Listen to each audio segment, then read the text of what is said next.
There is a particular kind of silence that fills a room when a name is about to be said, and everyone in it has silently agreed not to say it. It is not hostile silence. It is trained silence. The kind you learn after years of understanding which subjects are safe and which ones will cost you an invitation. In the drawing rooms and dining tables of 1930s, Britain, in the houses with the deep carpets and the ancestral portraits watching from above, that silence had one consistent trigger. A certain American woman, a twice-divorced woman with sharp cheekbones and sharper opinions, who had arrived in the orbit of the Prince of Wales and had not, despite everyone's private prayers, drifted back out. Her name was Wallis Simpson, and almost nobody wanted her there. That is the thing people get wrong when they tell this story. So they focus on the romance. They talk about the abdication as though it were a fairy tale gone badly, the king who gave up everything for love, the woman who changed a throne. They frame it as a grand passion, a tragedy of the heart. Two people against the world.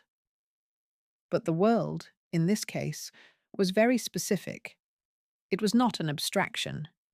It was a set of individuals, courtiers, aristocrats, politicians, palace officials, foreign governments, even Edward's own family, who looked at Wallis Simpson and felt something that was not quite hatred, but sat close enough to it that the difference barely mattered.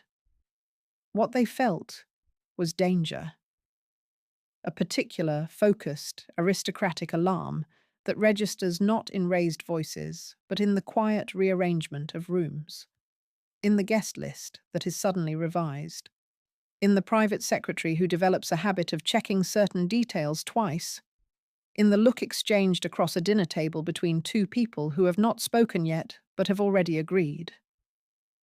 And then there was one man who felt none of that alarm, one man who looked at Wallis Simpson and felt something entirely different, something that could not be argued out of him, could not be managed or redirected, could not be quietly dissolved the way the palace had dissolved inconveniences before. The King of England was in love with her, not fondly, not conveniently, not in the way powerful men sometimes convince themselves they are in love because a woman is new and flattering and willing to tell them the truth. He was in love with her the way a person loves the one thing in their life that does not require them to perform, at the one relationship where they can finally put down the costume. And that kind of love, in the body of a king, in the middle of an empire already stretched thin by the First War and drifting toward another, is not romantic. It is a constitutional crisis, wearing the clothes of a feeling. Here is what makes Wallis Simpson impossible to dismiss, even now. She was not stupid. In fact, everyone who ever underestimated her intelligence paid for it in some small way. A witty remark they had not seen coming, a social move they had not anticipated, a silence that landed harder than any argument. She read the room in a way that people born into privilege sometimes cannot, because they have never needed to. She had needed to. From very early in her life, she had understood that rooms were competitive and that she had no natural advantages in them, no family name that opened doors, no inherited money that softened the edges of disappointment, no country estate to retreat to when things went wrong. What she had was a kind of attention. She was extraordinarily, deliberately present with the people she chose to focus on. She remembered what they had said 2 dinners ago. She noticed what they liked and made sure it was available. She understood the difference between flattering a man and making him feel understood. And she knew that the second one was far more powerful. A maid who worked in the house where one of Edward's early house parties took place left no diary, no memoir, and no recorded testimony. But the other domestic staff noted that after Wallis Simpson had been a guest, the household ran differently, not disrupted, the opposite. Things appeared before they were asked for. The flowers were different, not grander, just better placed. When small preparations had been made that nobody had specifically requested and nobody had specifically directed, staff who had been in service long enough to know the difference between a guest who expected comfort and a guest who arranged it noticed. They noticed quietly, with the particular wariness of people whose job is observation. This woman was watching them the way they watched everyone else. That, in itself, was unusual enough to remember. The palace, that institution of managed appearances, practiced smiles, and invisible architecture that turned human beings into roles, had managed difficult people before. It had managed princes with drinking habits, princesses with unsuitable friendships, courtiers with blackmailable secrets, and one entire branch of the family that had to be handled with the care one gives a cracked vase that is also somehow load-bearing. It knew its methods. It knew which levers to pull, which silences to deploy, which invitations to delay. What it did not know how to manage was this: a woman who had gotten to the man before the palace could redirect him, and had found the particular place in him, the hollow, windswept, untenanted place that all his official duties had never once touched, and had simply moved in, not with declarations, not with demands, with usefulness, with timing, with one person arriving in exactly the shape the other needed. There is something worth sitting with here, before the story moves forward. It is not particular to royals or to 1930s Britain or to any specific class of person. The truth is this: the people in our lives who unsettle everyone else are not always the dangerous ones. Sometimes they are simply the ones who looked at us directly when everyone else was looking just to the side. That particular experience of being truly seen after years of being managed can undo an otherwise rational person faster than any conspiracy, any manipulation, any deliberate seduction. It does not require scheming. It only requires paying attention at the exact moment someone had stopped expecting to be paid attention to. That is what makes Wallis Simpson so difficult to file away neatly. She was calculating. She was also, in her own limited and very particular way, genuine. Both of those things were true at the same time, in the same person, in every room she entered. The people who hated her saw only the calculation, and the man who loved her saw only the genuineness. And the tragedy, if this story has one, and it has several, is that both of them were right. The abdication happened on December 10th, 1936. Edward VIII signed away the throne of the United Kingdom, the headship of the British Empire, and any formal claim to the history he had been raised to embody. He did it in a room at Fort Belvedere, his private retreat in Windsor Great Park, with his brothers sitting nearby, and a pen in his hand, and his voice, by all accounts, steady. His private secretary stood at a slight remove, near the window. Whether the man looked at what was happening or looked out at the garden instead is not recorded. But he had worked in royal service long enough to understand what the stillness in a room means when something irreversible is being done inside it. Outside, the country was trying to decide how to feel. Inside, a decision had already been made, and somewhere, not in the room, separated from it by an ocean of protocol and propriety, was the woman everyone blamed. But here is the question the story never quite answers cleanly. What would have happened if they had simply let her stay? What would the cost have been? Not the theoretical cost, the real one.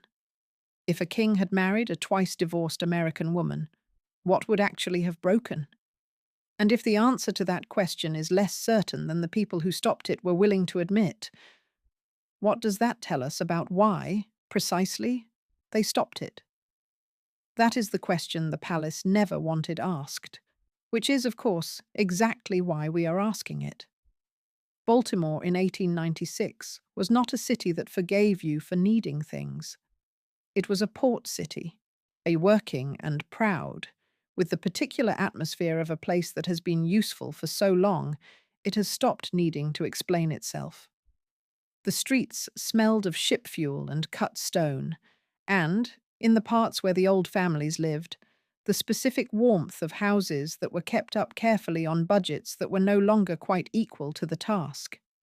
It was a city of appearances maintained at some strain, which is perhaps why it produced, in Bessie Wallace Warfield, a woman for whom appearance was not vanity. It was survival. She was born on June 19th, 1896, in a summer cottage in Blue Ridge Summit, Pennsylvania, to a father who died 5 months later, and a mother who was left with nothing that could be relied upon, and a great deal that could only be hoped for. Teacle Wallis Warfield was 26 when he died of tuberculosis. He left behind a wife, Alice, and a daughter who would spend the rest of her life navigating the particular social purgatory of a family with a good name and no money to back it up. This is the detail that the romantic version of Wallis's story always smooths over. She was not wealthy. She was not even comfortably middle class in the solid, unworried way that term implies. She was dependent on the goodwill of her father's family, particularly his brother Solomon Warfield, a bachelor businessman who dispensed financial help with the deliberate slowness of a man who understood that need could be made to feel like gratitude.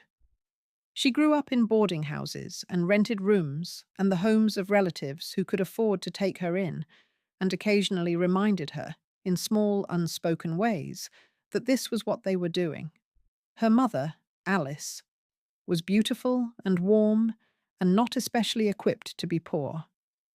She dressed well on almost nothing, entertained when she could, and maintained the performance of ease with the dedication of a woman who understood that the alternative was not just poverty, but the particular social invisibility that came with being pitied.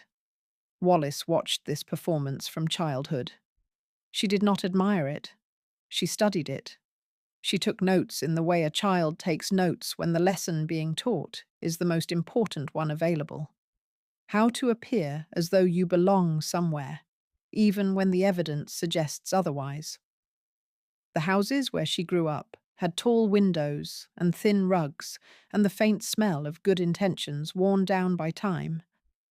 In winter, the cold came through the walls in a way that well-heated rooms never quite corrected. Tea was served in good china that needed its chips turned carefully to face away from the guest. The flowers, when there were flowers, were arranged to last as long as possible. Nothing in those houses announced scarcity. Everything in them was the product of managing it. She was not an especially natural child. She was direct in a way that made some people uncomfortable, and others, the ones who found charm in sharpness, considerably entertained.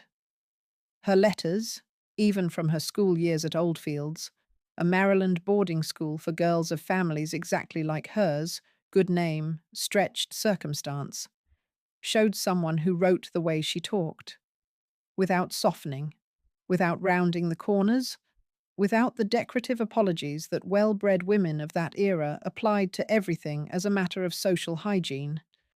"I am not feeling particularly gentle today," she wrote in one note to a friend. She was 16. The world she was preparing to enter was the social world of early 20th century America, which had its own rigid architecture that operated by rules just as absolute as any royal protocol, simply less acknowledged. Who you were introduced to, who introduced you, at which point in an evening you arrived and when you left, and with whom. These were not choices. They were calculations made on behalf of a family whose social position was the only asset it reliably possessed. Across the Atlantic, in a world that seemed to belong to a different species, a boy born on June 23rd, 1894, was receiving an entirely different education. Edward, Prince of Wales, grew up inside the mechanism. He was the heir to the throne from birth, which sounds like a gift and operates more like a diagnosis. Everything around him was arranged. The hours, the companions, the opinions he was encouraged to hold, and the ones he was taught, through consistent pointed silence, not to articulate.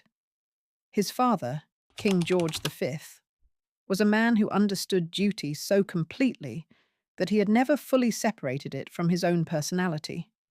He was not cold, exactly. He was precise. There was a difference, and the children felt it the way children feel most important differences. Not intellectually, but physically, in the particular care they took with their posture when he entered a room.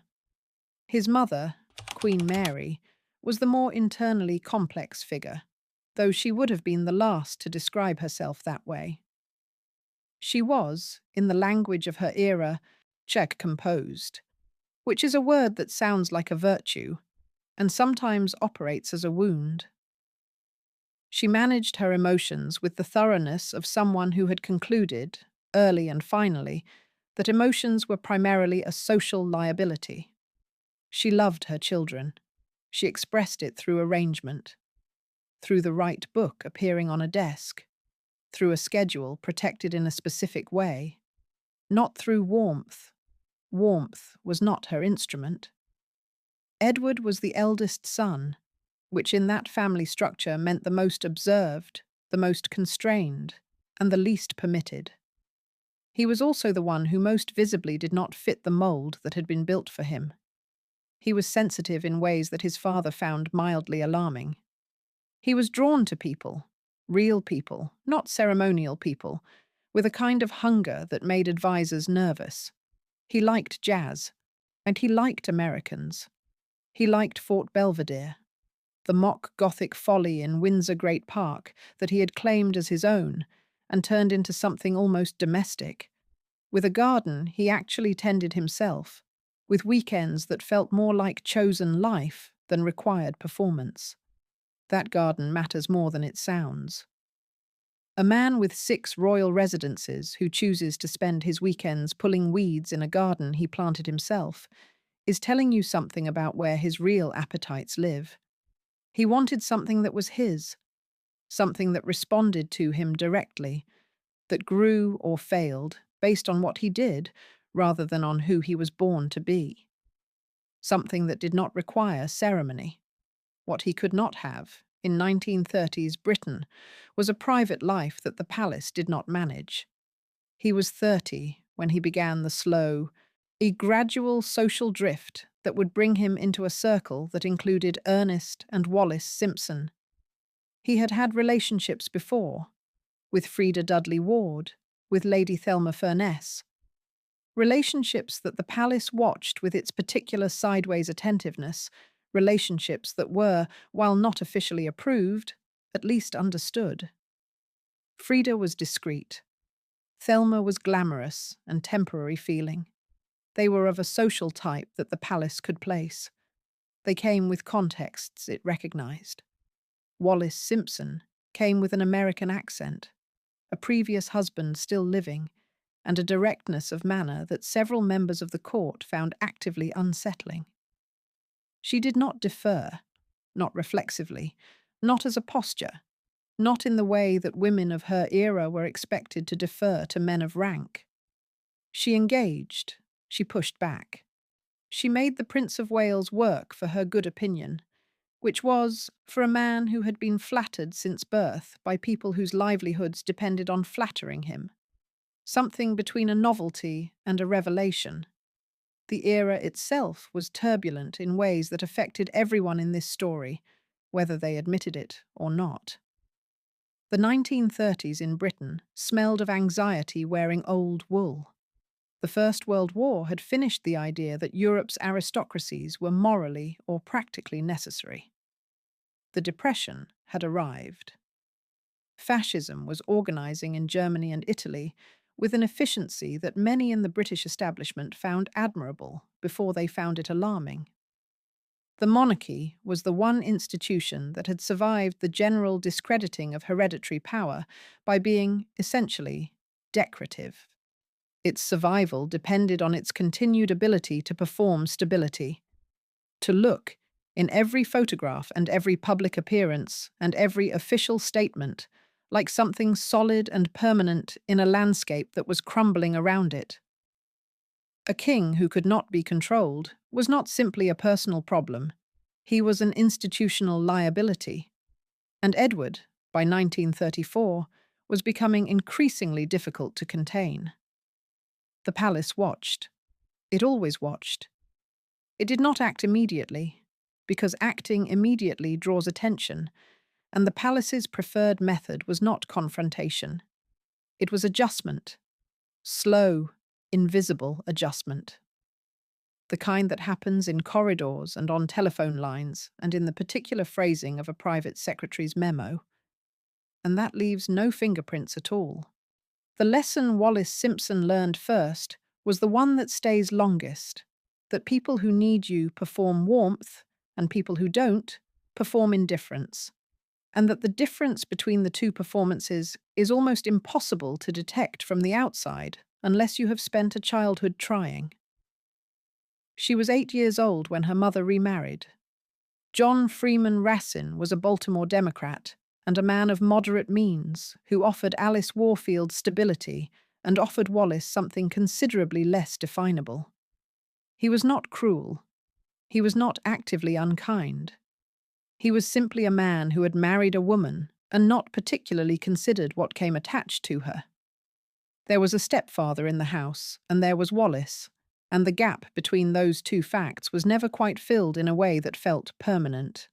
The household she grew up in after that remarriage was more comfortable materially and more complicated emotionally. The money was easier.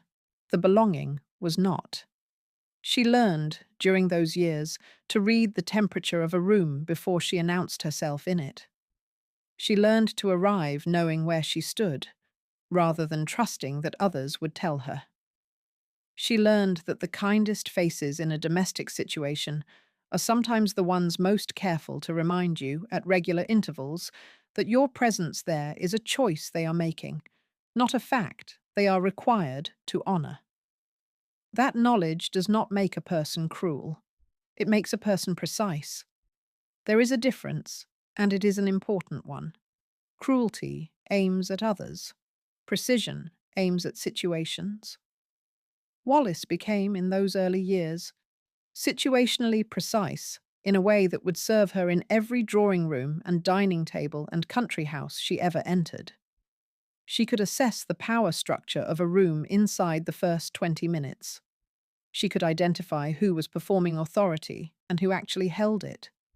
She could locate the person in a gathering whose good opinion mattered most, and she could move toward that person in a way that never appeared to be movement at all. Her first marriage, to Earl Winfield Spencer Jr., a naval aviation officer she married in 1916, was her first direct experience of the gap between how a life looks from the outside and how it feels from inside. Spencer was handsome and decorated and socially easy. He was also a drinker, not occasionally, not socially, but with the commitment of a man for whom alcohol had already stopped being a choice. The marriage that had begun with the reasonable hope of stability became, quite quickly, something she managed rather than inhabited. She learned to time her entrances to his moods. She learned which silences in a house meant the evening would pass without incident, and which ones meant otherwise. She learned to maintain the external presentation of a marriage that functioned while living inside one that did not. Those skills, the timing, the reading of silences, the management of public surface while private reality differed sharply, were not skills she chose to develop. They were the ones the situation required, and she developed them with the thoroughness of someone who understood that the alternative was worse. She held the marriage together for 7 years. When she finally separated from Spencer, it was not dramatic. There was no public rupture, no announced failure. There was simply, at some point, a woman living in a different place who had concluded that a life spent managing an unmanageable situation was not, in the end, a life she was willing to keep. her second marriage, to Ernest Simpson in 1928, was different. Ernest was an Anglo-American businessman, quiet, thoughtful, genuinely fond of her, and possessed of the particular emotional stability that comes from a man who has no need to be the most interesting person in a room. He appreciated her. He was not dazzled by her. He found her entertaining and difficult and worth the effort in roughly equal measure. For a time, that was enough. More than enough. It was, in fact, a more consistent tenderness than she had reliably encountered before. They moved to London. They built a life. They entertained with increasing skill at their flat in Bryanston Court, a lease address that was neither grand nor obviously modest, a middle geography that required careful social navigation. Wallis managed this navigation with the efficiency of someone for whom social placement had always required deliberate labour. The flat smelled of fresh flowers and good cooking, and the particular concentrated warmth of a home that is maintained as a performance of arrival. Their guests were interesting. Increasingly, their guests were well connected. Increasingly, their guests began to include the people who moved in the orbit of the Prince of Wales. She met Edward properly in January 1931 at a house party in the country. The details of that first extended meeting are not contested, which is itself unusual in a story where nearly everything else is. She was 34. He was 36. The house was cold in the way English country houses are cold, a chill that the fireplaces in the main rooms address without fully solving, a temperature that follows you into the corridors and persists until morning. What they talked about is not the point. The point is the quality of attention that passed between them from the beginning. He found her, by all accounts, fully alive, not performing liveliness, actually possessed of it. She was willing to contradict him, which almost nobody in his daily life was willing to do. She was willing to be unimpressed, which was remarkable in a context where every room he entered was prearranged to impress him. She had opinions that she had arrived at through her own reasoning and was prepared to defend, not through aggression, but through the simple persistence of a woman who had learned that backing down from a position you actually hold is a form of self-erasure, and she had already done enough of that to last several lifetimes. He began to pursue her in the way that men with very few natural obstacles tend to pursue things, with total concentration and very little patience for the pace that anyone else would consider reasonable. The visits became frequent. The attention became constant. And in the atmosphere that this created, something shifted. In her, in him, and in the institution that was watching both of them with the mounting tension of an organization that can feel a problem forming before it has a name. There is a thing that happens to people who grew up managing their own vulnerability, who learned early to hold their needs at a slight distance from themselves, to never let the wanting show directly, to always have a contingency. When someone arrives who is too powerful to be managed and too persistent to be redirected, who keeps finding the exact place in the armor that was not quite as solid as it appeared, the defenses, which were so effective against everyone else, sometimes fail completely. Not gradually. Completely. Whether that is what happened with Wallis Simpson is a question the evidence leaves open. What the evidence does not leave open is this. Something changed in her behavior around Edward that did not look like performance. The sharpness softened in specific ways. The control had gaps in it. Those who knew her well before the relationship and knew her during it noted that she seemed, in his company, slightly less ready, slightly less positioned, slightly less like a woman who had already decided where she stood before she walked into the room. That is not a small observation. For a woman who had spent her entire adult life deciding where she stood before she walked into the room, it was perhaps the only honest thing in a situation that was becoming, in every public-facing dimension, increasingly dishonest. Ernest Simpson noticed. He was a man who paid attention and said little, which is a combination that accumulates evidence slowly and painfully over a long period. He did not confront. He observed. He continued to appear at social occasions, to sit at the same dinner table, to be introduced as her husband, in rooms where his wife's relationship with the Prince of Wales was already the subject of the conversations happening between the main courses. What this cost him is not recorded anywhere he chose to leave a record. But a man who continues to appear at a situation he fully understands, without withdrawing and without confronting it, is doing something specific. He is deciding that the cost of staying is less than the cost of making it real by leaving. And that decision, made over months and then years, has its own weight, its own kind of damage. The kind that you carry quietly, that does not announce itself, and that surfaces only much later, when you are trying to remember who you were before it began. The palace did not dislike Wallis Simpson personally. That is a critical distinction, and it is one that almost every account of this period gets wrong. Disliking her personally would have been simple. Personal dislike generates personal responses: confrontation, exclusion, the kind of direct institutional rejection that leaves a clear record and a clear adversary. What the palace felt about Wallis Simpson was more complicated than dislike, and considerably more dangerous. It felt that she represented a category of problem it did not have a prepared mechanism for. She was not an unsuitable affection that could be waited out. She was not a social embarrassment that could be managed through careful placement on a guest list.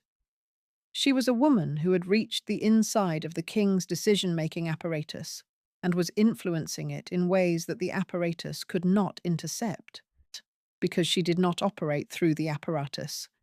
She operated through him. That was the specific alarm. Not Wallis, the access. In the architecture of royal power, access is everything. The path between a thought in a private room and a consequence in the world runs through a carefully managed sequence of people. Private secretaries, advisors, senior courtiers, household officials, each of whom serves, in part, as a kind of filter, not a censor, a filter.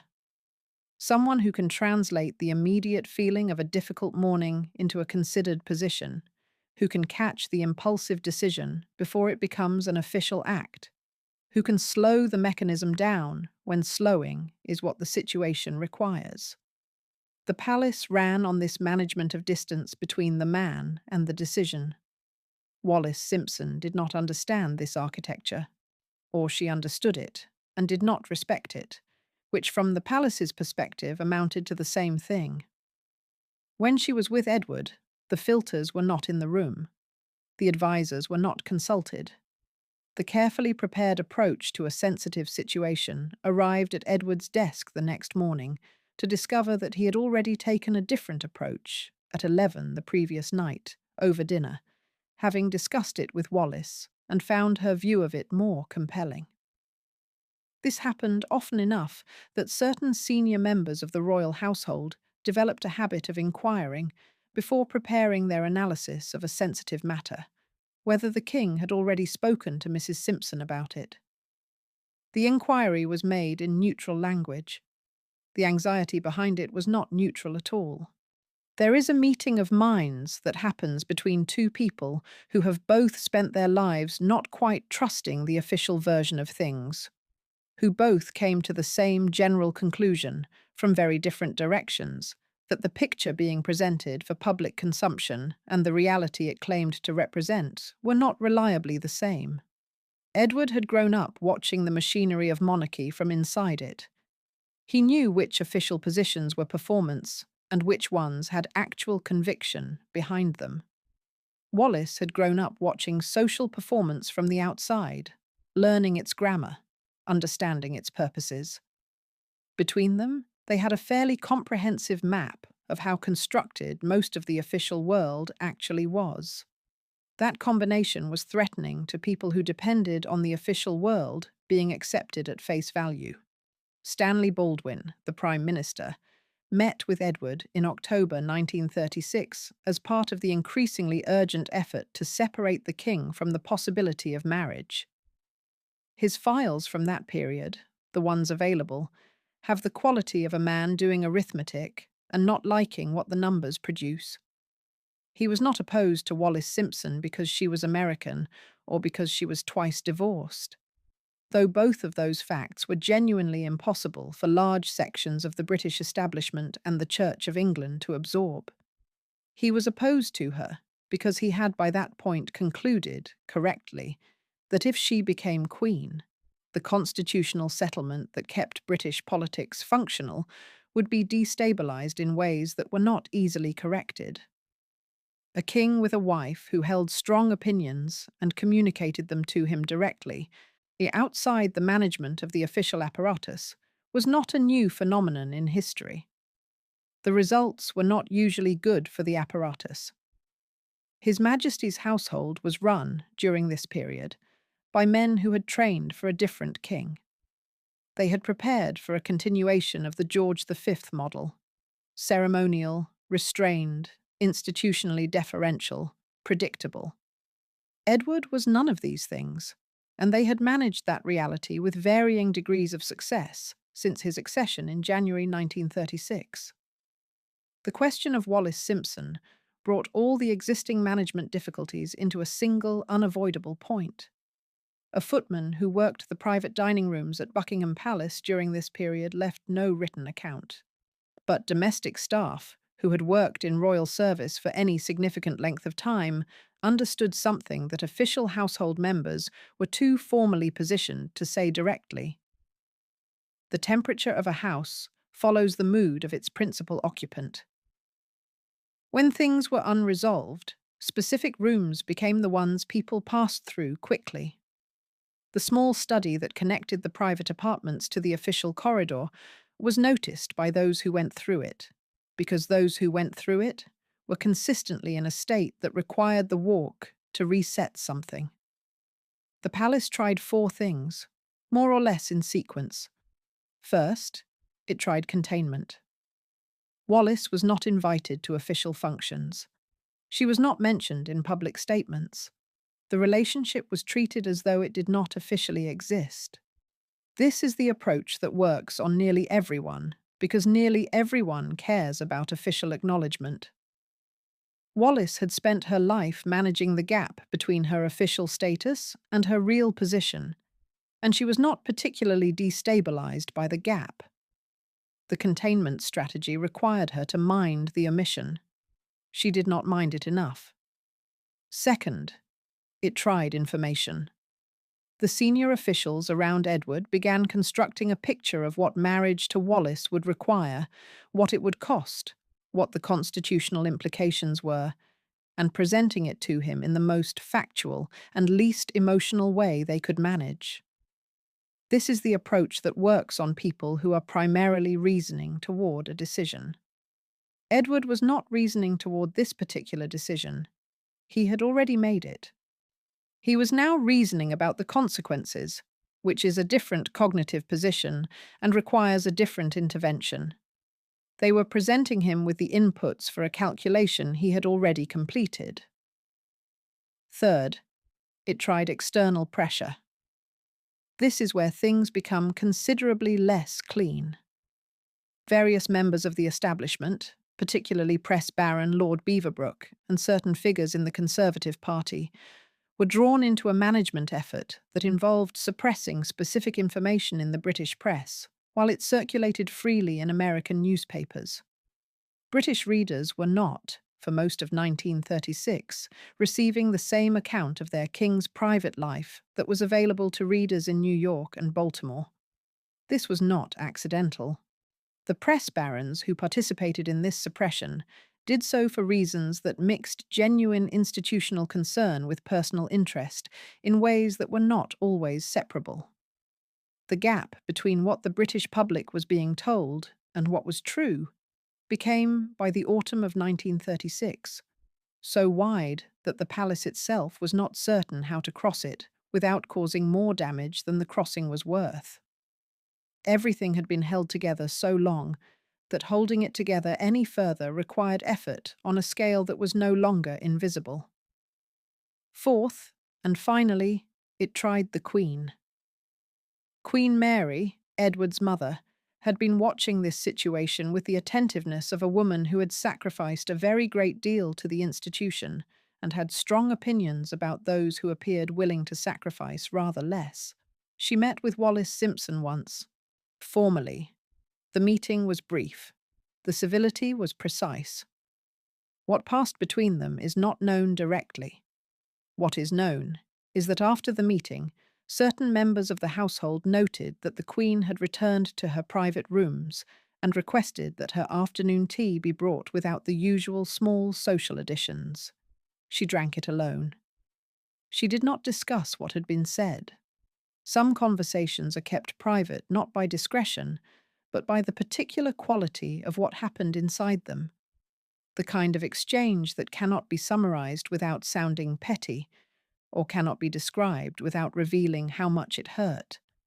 The moment that broke the holding pattern did not happen in a palace.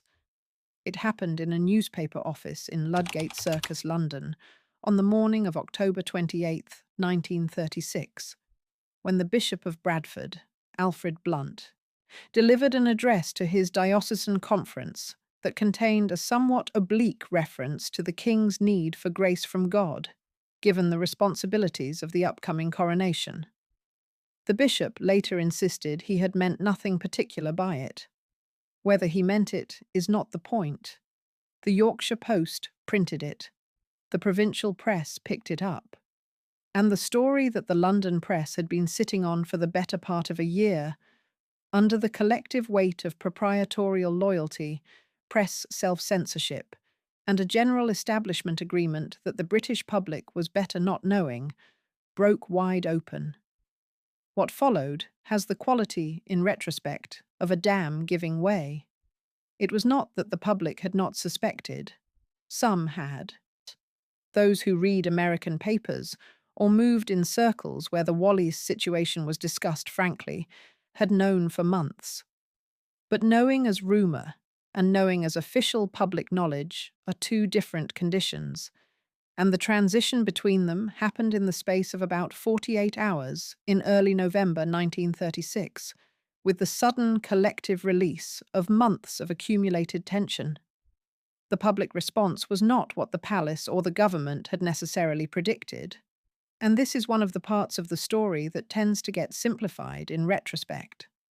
A significant portion of the public, working-class readers in particular, people who had no personal stake in the constitutional arrangement and found the king's romantic directness more sympathetic than threatening, were not immediately against it. There were letters to newspapers. There were public demonstrations in the Strand, in which a small but vocal number of Londoners held signs supporting Edward and his right to choose his own wife. They were outnumbered and out-organised by the institutional response. But they were real, and they showed something that the official narrative later quietly filed away. The idea that the whole country was united in opposition to Wallis Simpson was not entirely accurate. Parts of it were. Parts of it were less certain. Stanley Baldwin visited Fort Belvedere on November 13th. Fort Belvedere, by this point, was the emotional centre of the crisis in a way that no official palace could have been. It was Edward's place, the one he had chosen and made, the one with the garden he had planted and the rooms arranged to his own taste rather than any inherited protocol. It smelled of wood smoke and, in the evenings, of the particular domestic warmth of a household that had been recently cooked in, recently lived in, recently used by people who were trying to pretend that what was happening outside its walls was not happening. The fireplaces were working.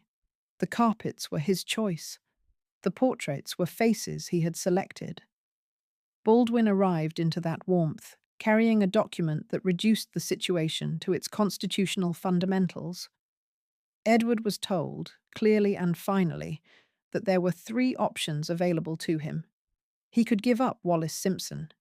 He could marry her against the advice of his government, which would trigger his ministers' resignations and a constitutional crisis of the kind that the monarchy might not survive intact. Or he could abdicate. There is something in how Edward reportedly received this that matters more than any of the subsequent political machinery. He was not surprised. He had known for some time that this was the shape of the thing. He had perhaps been hoping, in the way people hope when they are not quite ready to stop hoping, that the shape would turn out to be different than it looked, that some additional angle would emerge, that the palace would find a way to absorb what it had always absorbed before, with its specific and practiced genius for containing what it could not eliminate. It did not find a way. For the first time in anyone's institutional memory, the palace had encountered a problem it could not absorb and could not redirect. The man at the center of the problem was the king, and the king was in love, and love of this specific, anchored, non-negotiable kind was not a variable the palace had a protocol for. It had protocols for affairs. It had protocols for unsuitable friendships. It had protocols for eccentricity and for mild constitutional difficulty and for family members who required managing. It did not have a protocol for a king who had decided, with the full clarity of a man who knows exactly what he is choosing, that he preferred the life he had made to the life he was required to perform. He chose Wallis. He always chose Wallis. That was never really in question, and anyone who dealt with him closely enough during those months knew it. What is less clear, what has been less clear since, and what no one with full knowledge has been willing to address directly, is what Wallis herself chose. The public version of this story places Wallis Simpson as an active architect of the abdication, a woman who wanted the crown and engineered the situation that produced it. The more private version, the one that emerges from her own letters of the period, from the accounts of those who were with her in those weeks in France, while the crisis unfolded in England, is somewhat different. The letters are distressed, not performatively distressed. There is a quality of genuine alarm in them, particularly in the weeks between the story breaking publicly and the abdication itself, that reads as the alarm of someone who understood that the machine had gone further than she had intended it to go. Whether that understanding was real or well constructed is a question the evidence cannot fully answer. But those who have read the letters in full, rather than the excerpts that suited various arguments, note that they do not read like the letters of a woman who has achieved her objective. They read like the letters of a woman trying to stop something she cannot reach. She sent word to Edward. She offered to remove herself from the situation. She said she would give him up, step back, let the relationship dissolve, whatever was required. Whether she meant it fully is not knowable. Whether Edward took it seriously is. He did not. He had made his decision before the offer arrived. Here is the thing that tends to get lost in the drama of it. This crisis was also the crisis of one entirely ordinary man in an entirely ordinary marriage. Ernest Simpson had by this point filed for divorce. He had been, in the months before the crisis broke publicly, quietly working with solicitors on the legal process of ending a marriage that had ended, in every meaningful way, considerably earlier. He appeared in divorce proceedings. His name was in newspapers. He was required to be the publicly dishonored party in an arrangement that required one person to absorb the appearance of failure so that the other could be legally free. He did this with a composure that at least several people who knew him found as remarkable as it was unsettling. He did not give interviews. He did not produce grievances for public consumption. He had been, for the duration, the one person in this entire situation who kept his dignity entirely intact by the simple method of declining to fight for anything except the basic terms of an exit. After he was gone from Wallis's life, He did not remain gone in the way that divorce sometimes erases people. He continued to exist. He remarried. He moved through the rest of his life with the quiet steadiness of a man who had decided that what happened to him did not need to be the thing that defined him. Whether he was at peace with what had been done to him or simply committed to performing peace is something only he knew. He did not offer the information. The abdication broadcast happened on the evening of December 11th, 1936. Edward spoke to the nation. His voice, by all accounts, was steady, with the steadiness of a man who has completed something rather than the steadiness of a man performing control. He said he found it impossible to carry out the duties of king without the support of the woman he loved. He thanked his brother. He said goodbye. There was a particular quality of finality in the room at Windsor where he spoke, a quality that was felt by everyone present in the way that genuine endings are felt, not with drama, but with the specific, heavy silence of something that has irrevocably moved from the future into the past. Outside, it was cold. The gardens at Fort Belvedere held the night in the way gardens do when a house is about to be emptied. The roses that Edward had planted himself were dormant. The paths he had walked during those tense weeks, thinking through a decision that was never quite as uncertain as anyone hoped, were dark and empty. There are moments in history where what feels like a personal choice reveals, in retrospect, the pressure of everything that came before it. The abdication was not simply a man choosing a woman. It was a man choosing, for the first time in his life, the version of himself that had not been assigned to him by birth. Whether that choice made him happy, genuinely, sustainably happy, in the years of exile and displacement and borrowed grandeur that followed, is not a question the record answers cleanly. Some who knew him in those later years said yes. Others looked at the way he held himself in photographs taken in the south of France and Nassau and the borrowed chateau of Europe, and they saw something else. A man comfortable, and a man incomplete. He had chosen. But what exactly he had chosen had not yet fully revealed itself. The title they received was Duke and Duchess of Windsor. It was offered by George VI, and it was, in its quiet precision, one of the more complete institutional statements of the century. They were royal. They were not working royal. They were acknowledged. They were not included. They were given a rank and a name and a position outside the active structure, like a piece of furniture placed in a room that is not used, maintained for appearance, not for function. The style question was the first public signal that what looked like a dignified settlement was, in institutional terms, a managed exile with good manners. Wallis Simpson, now the Duchess of Windsor, was not granted the title Her Royal Highness. Edward retained his HRH.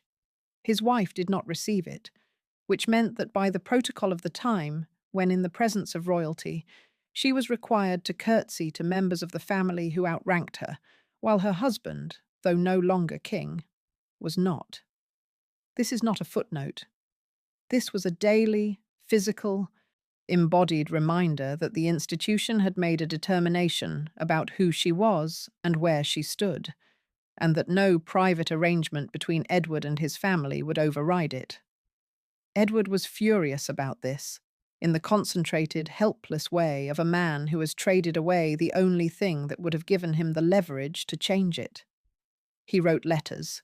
He made representations. He raised the point at every available moment for years, through intermediaries and directly, and was met each time with the particular institutional response that is not a refusal, but resembles one. A careful explanation of why the current arrangement could not be altered at this time, followed by no alteration. The palace did what it always does, when a resolution would cost more than the status quo. It described the status quo as though it were a considered position rather than a holding pattern. and then held it indefinitely. They settled in France initially, then moved through a series of residences that had in common the quality of being impressive without being rooted. The Duke and Duchess of Windsor, in their various chateaux and rented villas, had all the external furniture of aristocratic life: the staff, the formal dinners, the visiting cards, the appropriate linens, without the one thing that gives that life its internal coherence: a reason, a function, a role that requires the person to get up in the morning and be used for something. Edward had always been a man who needed to be useful, not ceremonially useful, actually useful. For he had filled his princely years with the particular busyness of a person who is avoiding the question of what they are actually for. Now that busyness was gone, he had abdicated not only the throne, but the official schedule that had kept him from sitting too long with his own thoughts. What remained was leisure. Permanent, structureless, open-ended leisure, in a sequence of beautiful rooms in countries that were not quite his. Wallis ran the households with the same focused efficiency she had brought to every domestic situation, since she was old enough to understand that someone had to. The staff were well managed, the menus were correct, the table settings were exactly as they should be. She arranged their social life with the skill of someone who understood that social life, for them, here was not recreation.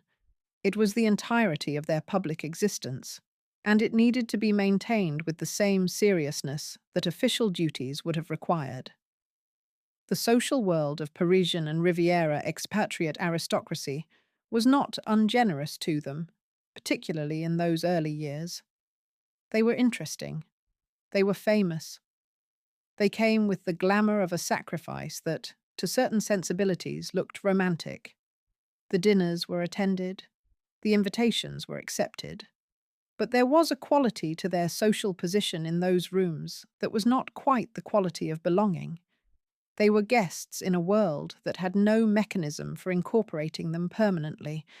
They could be visited. They could not be settled. The Second World War made their position considerably worse and considerably more complicated.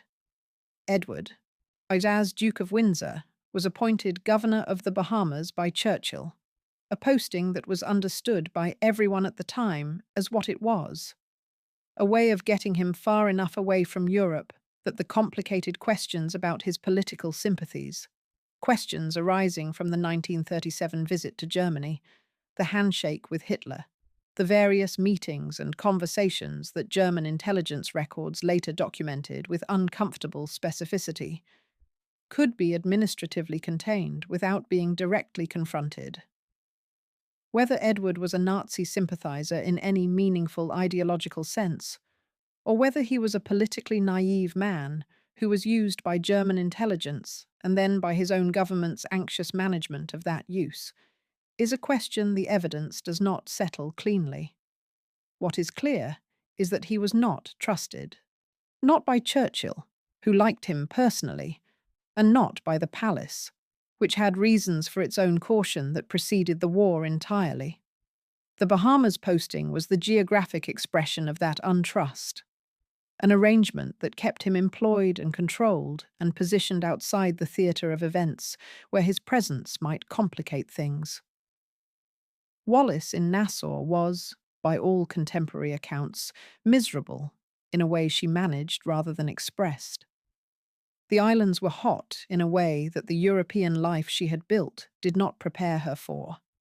The official role of governor's wife, with its inspections and its receptions, and its carefully graded social hierarchy, was not unlike the role she had been performing in larger arenas, except that the arena was smaller, the stakes were less, and the audience was not the one she had spent her life working toward. She was, in Nassau, a perfectly turned-out woman, fulfilling official obligations on behalf of a man who had given up everything and received a colonial administration as his return. She did the work. She was seen to do the work. She improved the hospital. She organized war relief efforts. She engaged with the role with more genuine application than her position strictly required. Whether she found it sufficient is a different question. The letters of the period have the quality of a woman who has organized her environment to be excellent and is not asking herself, at least in writing, whether excellent is enough. Back in England, the adjustment had been made with the palace's characteristic thoroughness. The rooms at Fort Belvedere were taken back.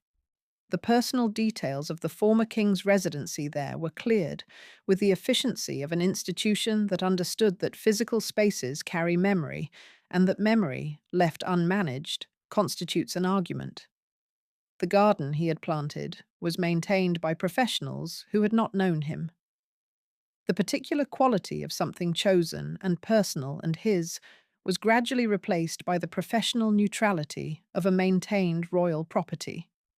His photographs remained in family albums, which were not displayed publicly for some years.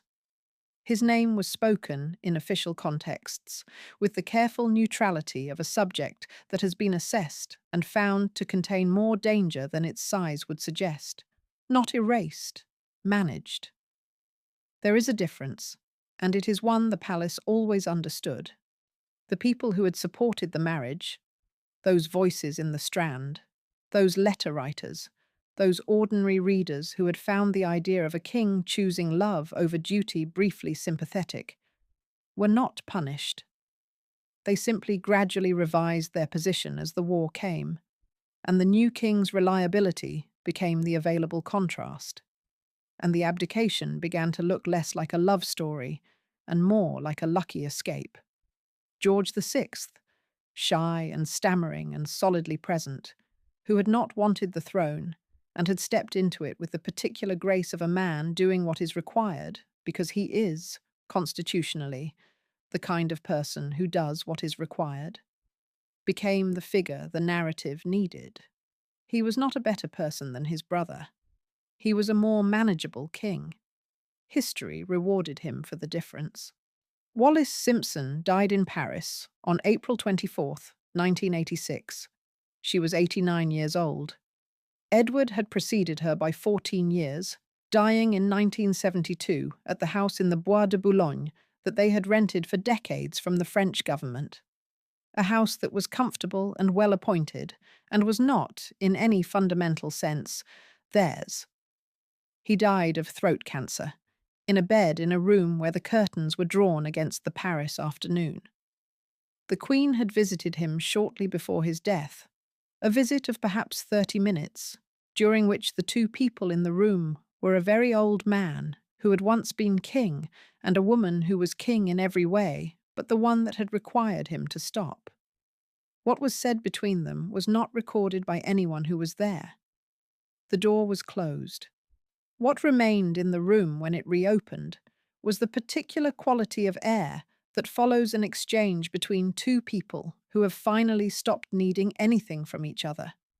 After Edward's death, Wallis moved through the remaining years in the company of her lawyer and her housekeeper and the fragments of a social life that was still, by ordinary standards, rarefied and still, by the standards she had operated in, reduced. She had dementia in her final years.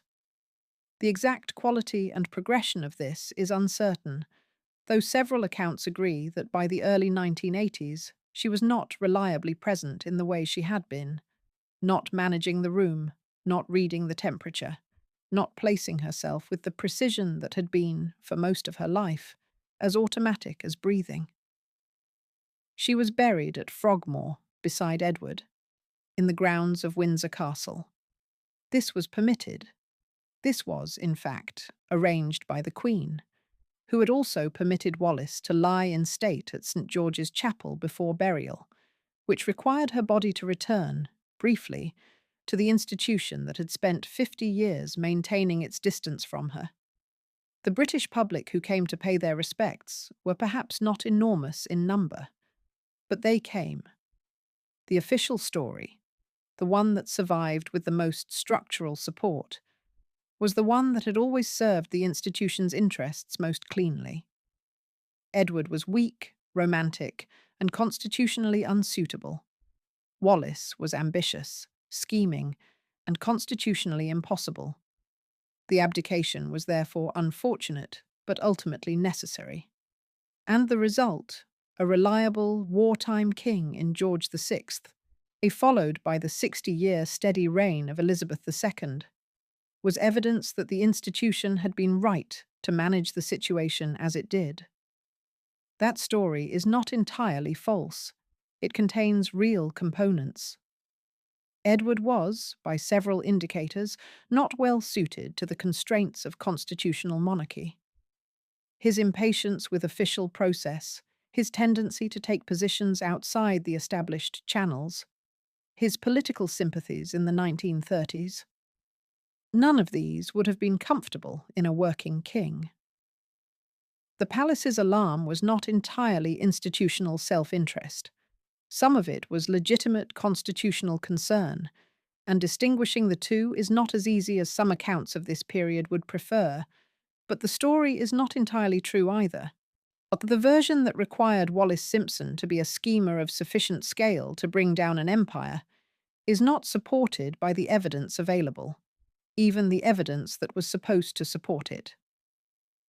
The British intelligence files on her that were compiled during the 1930s, some of which have been released, some of which have not, contain surveillance material accumulated from a variety of sources, some of which were motivated by purposes that had nothing to do with accuracy.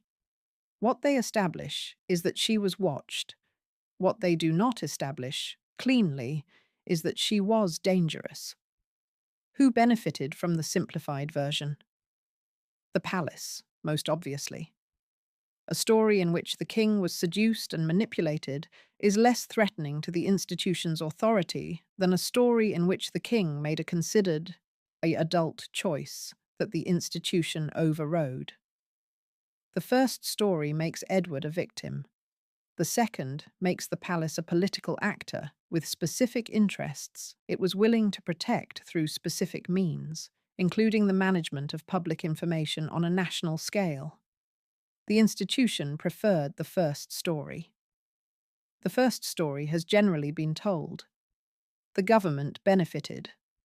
A story about the constitutional necessity of blocking an unsuitable marriage is a cleaner story than a story about the political management of a king whose foreign policy instincts were considered problematic enough to require his removal from the active political sphere.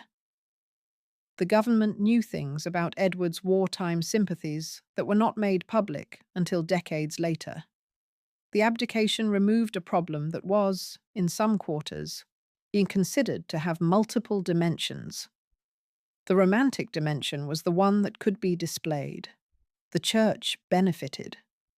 The formal position of the Church of England, that remarriage after divorce was not permissible while former spouses lived, gave the constitutional crisis a clean moral framework that made it possible to present the opposition to the marriage as principle rather than politics. This was useful. It was also, for large numbers of ordinary people in 1936, a genuinely held position and not merely a convenient one. But principle and convenience are not mutually exclusive, and the Church was not naive about which of those it was deploying when. What the official version required most urgently to suppress was the ordinary human claim at the center of it, that a man, regardless of his title or his obligations or the weight of the institution that had formed him, had found someone he was not willing to give up. That is a claim that nearly everyone recognizes from somewhere inside their own experience. The power of it is not in the grandeur of the setting, it is in the recognition.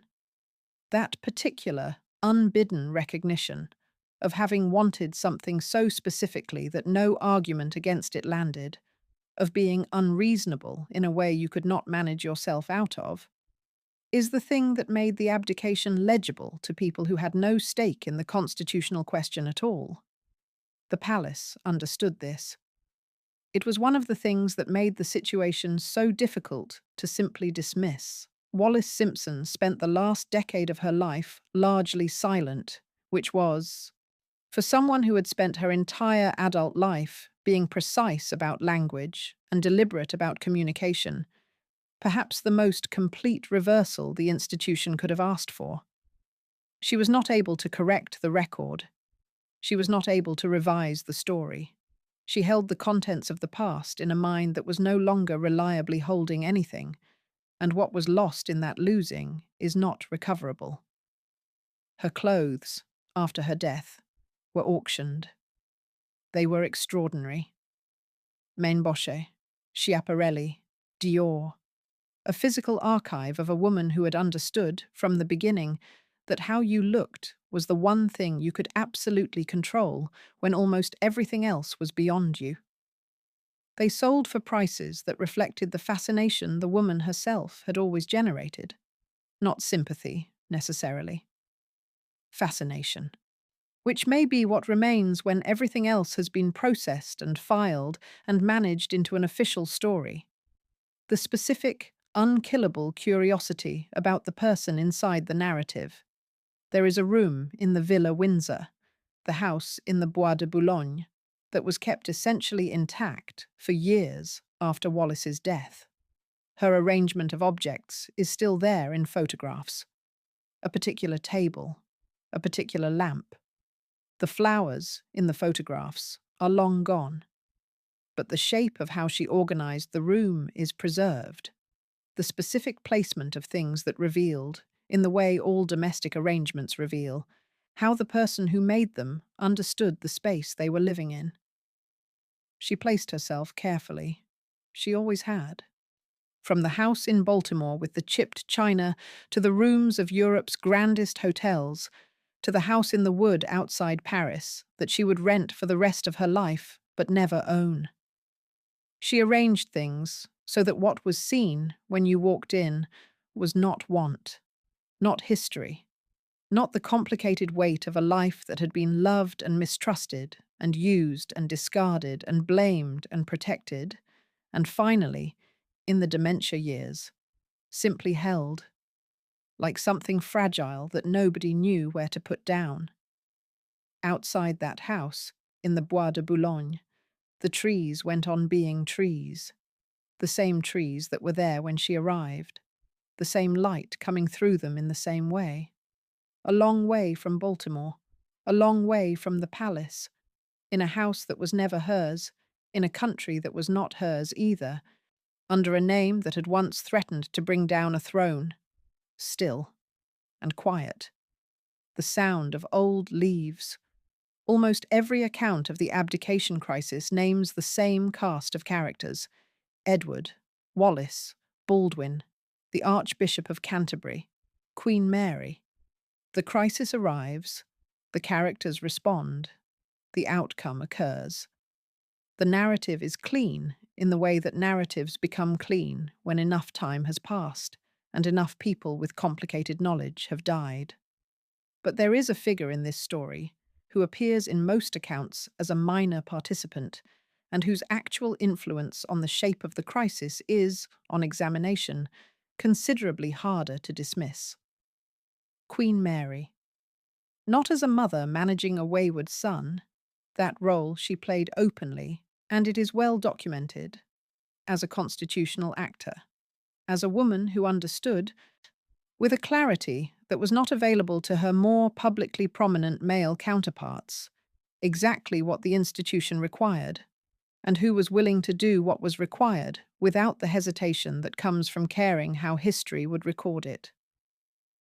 She was born in 1867 into the Tech family, a German-British family of limited means and substantial royal connection, a combination that produced, in her, a very specific education in the relationship between position and performance. She had been intended as a bride for Prince Albert Victor, the Duke of Clarence, whose death before their marriage placed her suddenly in the position of marrying his younger brother instead. That experience, of being prepared for one role and finding that the role had changed without warning, and of simply, without visible distress, adapting, was the one that defined the rest of her life. She had no tolerance for the idea that personal feeling was a legitimate reason to fail at an institutional duty. This was not coldness, though it read as coldness. It was a position arrived at through experience. She had her own life to demonstrate that the arrangement between a royal person and their personal happiness was not guaranteed. And she had found that the way through was not to argue with the arrangement, but to find, inside it, something to value. She found things to value. Her collections, her gardens, her children in the complicated ways available to her, her public role with the particular thoroughness of a woman who had decided that thoroughness was its own dignity. When Edward's situation became undeniable, Queen Mary did not waver. That much is recorded. But what is less fully examined is the specific work she did in the months before the crisis became a crisis. The conversations she had with members of the household, the quiet reinforcement of a specific view of what was constitutionally possible and what was not, the particular way she made it clear to those around her which outcome she required and what she expected of the people in a position to influence it. She understood that the palace does not operate through direct confrontation. It operates through atmosphere, through the accumulated weight of expectation, through the specific quality of silence that surrounds an action that everyone important has decided is not possible, through the management of the available options until only one option remains viable. She had spent her life inside this atmosphere. She knew how to contribute to it. Her correspondence from the period shows someone who had already concluded, early in 1936, that the abdication was the necessary outcome and who was working in the understated way of someone who knew exactly how institutional processes function to make it the only available outcome. She was not conspiring. She was managing. In her frame of reference, the two things were not distinguishable, because the institution's survival was not separable from her understanding of what was right. What she felt about Wallis Simpson personally is not straightforwardly knowable. There is one letter, written to her son in the weeks before the abdication, in which the word she uses for what Wallis represented is translated in most accounts as unsuitable. In the original, the word she uses has a slightly different weight. It is not a social judgment, it is a structural one. The concern in the letter is not about who Wallis Simpson was. It is about what the presence of Wallis Simpson in the life of a king required the king to become, and what that version of the king required the institution to accommodate, and what accommodating it would cost in ways that could not be recovered. Whether that distinction between personal judgment and structural concern is a real one or a convenient one is a question that Queen Mary, by the nature of who she was, would never have been asked to answer directly. She did not offer the information voluntarily. She spoke through her position. She expressed herself through her requirements. And one of her requirements was an outcome that she had identified as necessary before the crisis had fully announced itself, and that she worked, within her particular field of influence, to ensure. After the abdication, she did not relent. She lived until 1953. She outlasted the war, outlasted the death of her son George VI, outlasted the coronation of her granddaughter Elizabeth II, which she did not quite survive to see. In all those years, she did not receive Wallis Simpson. She did not acknowledge the marriage in any way that went beyond the minimum required acknowledgement. She referred to the Duchess of Windsor in private correspondence that has since become available to researchers, with the studied neutrality of someone who has decided that a person can be managed more effectively by consistent acknowledgement of their title and consistent denial of their social reality than by any more direct form of opposition. It is possible to read this as cruelty. It is also possible to read it as consistency. The same consistency she had applied to every other situation in her life where the institution's requirements and her personal preferences diverged. She had spent decades managing that divergence. She applied the same method to this one. Whether the method was right is a question she did not live to be asked, and would not have answered if she had been. What changed when she was gone was not the official position. The official position moved in its own time and for its own reasons. What changed was the temperature of the specific management. The palace's particular combination of acknowledgement and exclusion, which she had held in place with the personal authority of the senior living royal, lost, after her death, some of its architectural support.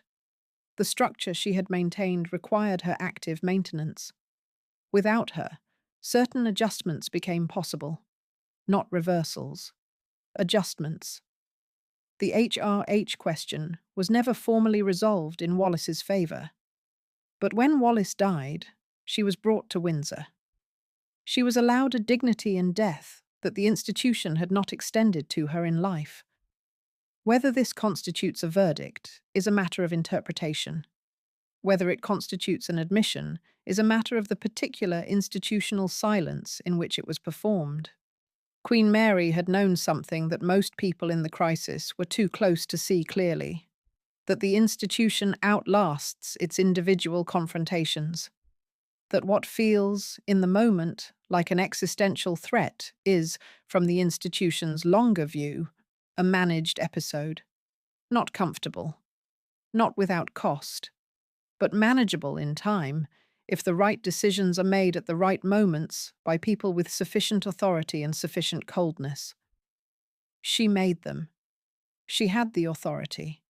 She had the coldness, or the thing that read as coldness, and was, inside, something considerably more complex. The institution survived. She had organized it to.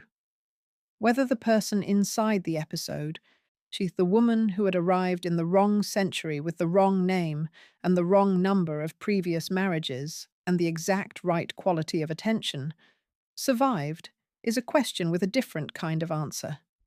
She survived. She simply survived somewhere else.